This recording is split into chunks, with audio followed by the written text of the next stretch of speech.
This is The World Now, bringing you everything you need to know from around the globe.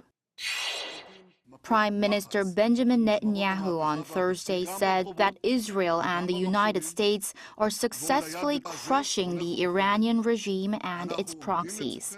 In his first press conference since the war began, Netanyahu said that the joint campaign has changed the balance of power in the Middle East by striking what he called Iran's industries of death. He also said Iran's new supreme leader, Mojtaba Khamenei, was a, quote, puppet of the Revolutionary Guards who is too afraid to show his face in public. Netanyahu emphasized that the military's primary objective remains preventing Tehran from developing nuclear weapons and ballistic missiles, but said it is also creating, quote, optimum conditions for Iranians to topple the government.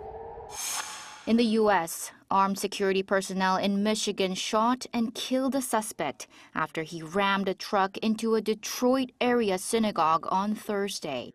The suspect crashed the truck through the doors of Temple, Israel, while 140 children were inside the building's daycare center.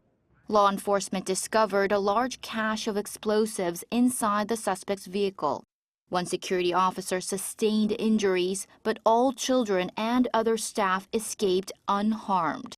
The FBI are treating the incident as a targeted act of violence against the Jewish community. Mexican President Claudia Sheinbaum's attempted electoral reforms have failed to get through Congress. The Mexican leader on Thursday said she will continue her push to reduce political privileges and will release details of a Plan B on Monday. This follows the rejection by the Chamber of Deputies on Wednesday of a constitutional amendment that would have eliminated proportional representation and cut election spending by 25%.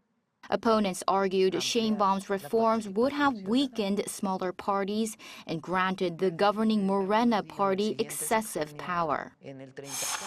Humanity's first trip around the moon in more than 50 years looks to be back on after NASA cleared its moon rocket for an April 1st launch attempt. Engineers at the Kennedy Space Center fixed a helium flow issue that had previously grounded the 322-foot rocket and delayed the mission. NASA officials on Thursday confirmed the rocket will roll back to the launch pad next week to meet a narrow 6-day launch window. The agency declared both the hardware and the 4-member crew are ready for the historic mission to the moon. Ji Ji-hyun, Arirang News.